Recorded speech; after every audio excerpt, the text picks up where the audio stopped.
جو بے زبان پرندوں کی بھی آواز سن سکتا ہے، تمہیں کیا لگتا ہے وہ تمہارے دل کی آواز نہیں سن سکتا؟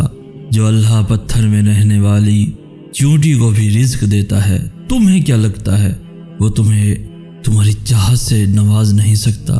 وہ جس نے تمہیں بنایا ہے، تمہیں کیا لگتا ہے کہ وہ تمہاری تکلیف میں گزرے ہوئے لمحے سے بے خبر ہو سکتا ہے؟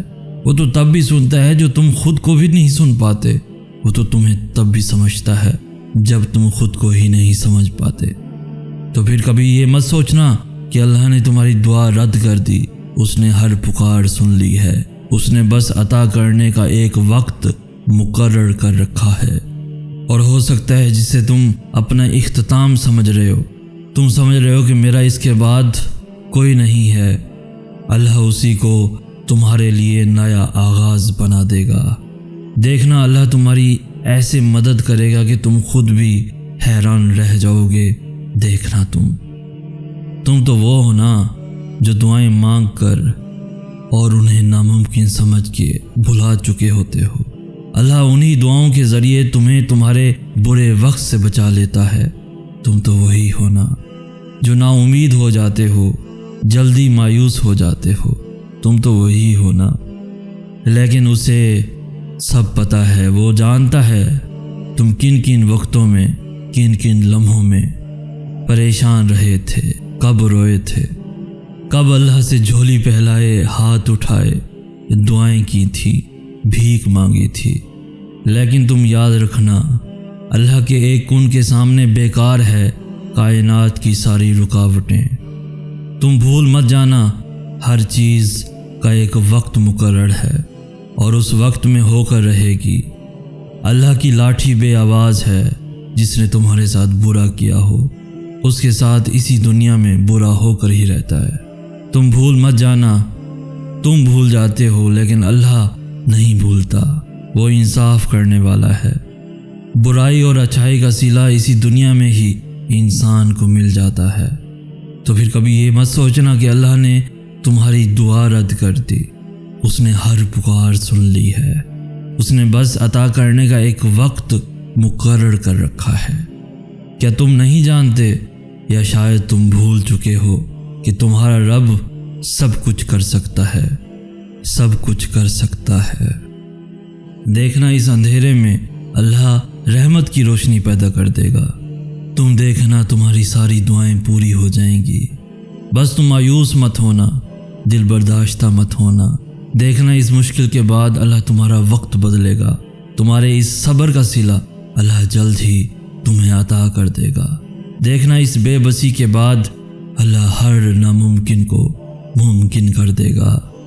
دیکھنا اس آزمائش کے بعد تمہاری ہر خواہش پوری ہوگی۔ دیکھنا اس دعا کے بعد تمہارے لیے قبولیت کی خوشخبری ہوگی۔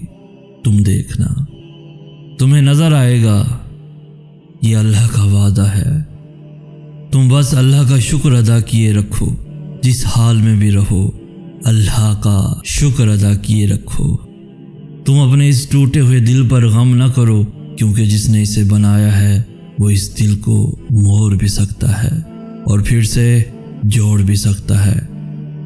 تو اگر تمہارا دل ٹوٹ چکا ہے، کسی نے بے دردی سے توڑ دیا ہے، تو تم یہ مت بھولنا کہ اس دل کا مالک اللہ ہے، وہ انصاف کرے گا، وہ تمہارے صبر کا صلہ ضرور دے گا۔ وہ جس نے تمہیں بنایا ہے، تمہیں کیا لگتا ہے کہ وہ تمہاری تکلیف میں گزرے ہوئے لمحوں سے بے خبر ہو سکتا ہے؟ وہ تو تب بھی سنتا ہے جب تم خود کو بھی نہیں سن پاتے، وہ تو تمہیں تب بھی سمجھتا ہے جب تم خود کو ہی نہیں سمجھ پاتے۔ اللہ تمہاری ان روتی ہوئی آنکھوں کو ایسے ٹھنڈا کر دے گا جیسے اس نے حضرت یعقوب علیہ السلام کی آنکھوں کو ٹھنڈا کر دیا تھا۔ تمہارا کام صرف دعا کرنا ہے، چاہے زندگی تمہیں بے ترتیب کر کے رکھ دے، لیکن یہ یقین رکھو کہ اللہ تمہیں دعاؤں کو ترتیب دینے کا ہنر سکھا دے گا۔ کبھی کبھی ہم بہت بے بس ہو جاتے ہیں، چاہ کر بھی ہمیں خاموش رہنا پڑتا ہے۔ ہم صبر سے کسی معجزے کا انتظار کرتے ہیں اور اپنے اللہ کی رحمتوں کی منتظر رہتے ہیں، اس یقین کے ساتھ اللہ یقین والوں کے لیے معجزے اپنے پاس سنبھال کے رکھتا ہے، اور بے شک جو یقین رکھتے ہیں وہ ان کے لیے وسیلے بنا ہی دیتا ہے۔ اور تم بھول مت جانا، جب سبھی راستے بند ہو جائیں تو ماں کی دعائیں معجزوں کے راستے بنا دیتی ہے۔ تو پھر اٹھاؤ ہاتھ، پھیلاؤ جھولی اور مانگ لو جو مانگ سکتے ہو، کیونکہ دینے والا تمہیں 70 ماؤں سے بھی زیادہ پیار کرتا ہے۔